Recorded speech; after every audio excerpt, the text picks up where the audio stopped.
2024 లేదా 25లో డిగ్రీ లేదా బీటెక్ చదివారా? సాఫ్ట్‌వేర్ జాబ్ కోసం ఎదురు చూస్తున్నారా? అయితే కోడ్ జ్ఞాన్ 100 డేస్ కోర్సులో చేరండి, జాబ్ సాధించండి.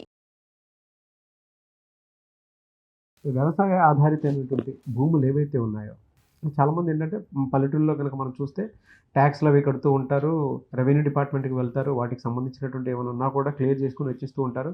But when it comes to ownership, మాదంటే మాది అనుకునేటువంటి గొడవలు అయ్యేటువంటి పరిస్థితులు మనం చూస్తూ ఉంటాం. ఈ మధ్య కాలంలో నంద్యాలలో జరిగినటువంటి ఇన్సిడెంట్, అది కోర్టులో వచ్చినటువంటి తీర్పు ప్రకారం కనుక మనం చూస్తే, అంటే చట్టపరంగా చూసుకుంటే మాత్రం కొన్ని కీలక అంశాలు బయటికి రావడం జరిగింది.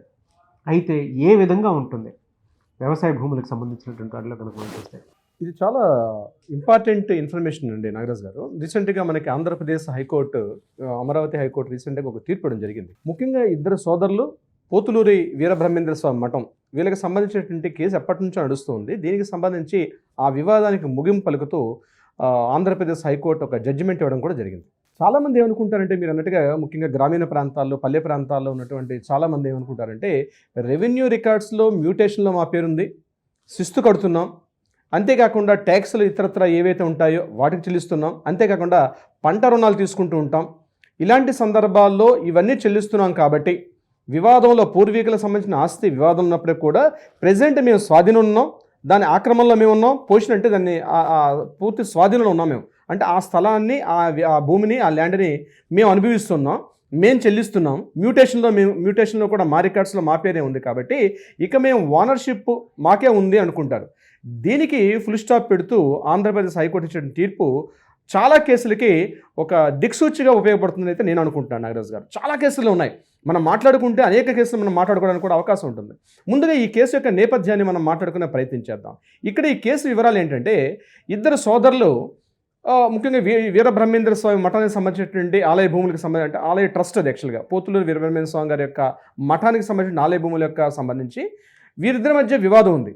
ఇక్కడ ఈ సోదరులు ఏం చేశారంటే, ఇందులో వీళ్ళు రెవెన్యూ రికార్డ్స్లో పేరు కూడా వాళ్ళదే ఉంది, వాళ్ళ రికార్డ్స్ ప్రకారం ఎప్పటి నుంచో వాళ్ళు ఉన్నారు.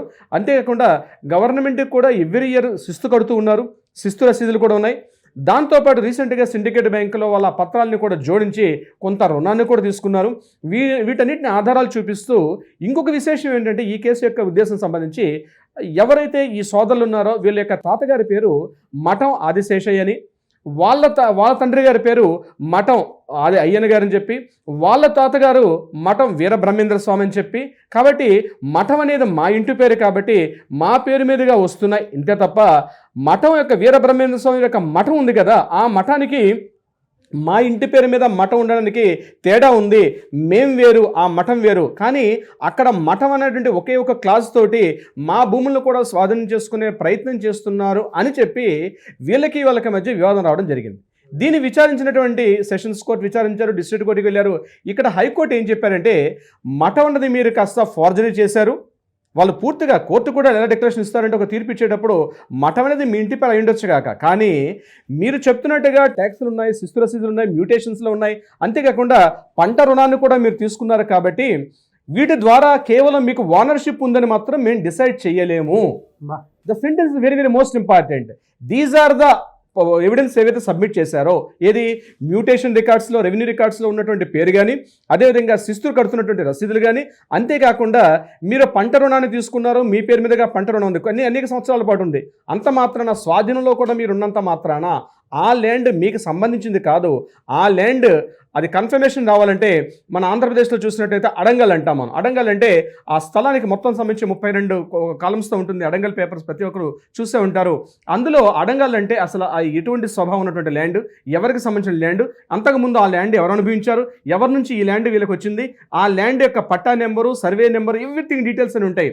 Adangal copy is the most important. So పట్టాదారు పాస్బుక్ ఉన్నా సరే, చాలా ఇంపార్టెంట్, మోస్ట్ ఇంపార్టెంట్ పాయింట్, పట్టాదారు పాస్బుక్ ఉన్నా సరే, లేదా శిస్తు రసీదులు కడుతున్నా సరే, లేదా మ్యూటేషన్ మీ పేరు మీద ఉన్నా సరే, లేదా మీరు దాని మీద రుణాలు తీసుకున్నాం కాబట్టి మేము హక్కుదారులు ఇన్ని రకాలు ఉన్నప్పటికీ కూడా అది కాదు.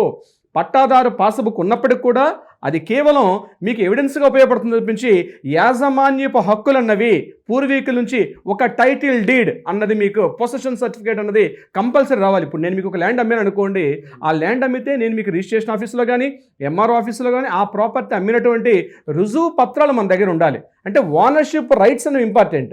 కేవలం ఈ డాక్యుమెంట్స్ని మనం ఉద్దేశిస్తూ వీటిని మనం సూచించే ప్రయత్నం మనం చేయలేమని చెప్పడం కూడా జరిగింది. ఇదే కాకుండా మరొక కేసును కూడా, ఈ కేసు కాకుండా మరొక కేసు విషయంలో కూడా జరిగింది. 1985లో ఒక వ్యక్తి ఒక ప్రాపర్టీని ఒక వ్యక్తికి అమ్మడం జరిగింది.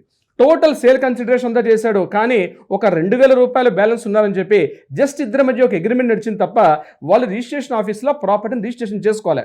85 నుంచి 2020 వరకు కూడా ఆ వ్యక్తి ఎవరైతే అగ్రిమెంట్ రాసుకున్న వ్యక్తి ఆ యొక్క స్థలంలో ల్యాండ్ని అనుభవిస్తూ ఉన్నాడు. 85 నుంచి 2020 వరకు. 2020లో వచ్చినటువంటి కొత్త చట్టం ప్రకారం, సాదా బైనామా అన్నటువంటి యాక్ట్ ప్రకారం ఈ ల్యాండ్ని ఆయన మ్యూటేషన్ చేయించుకున్నాడు.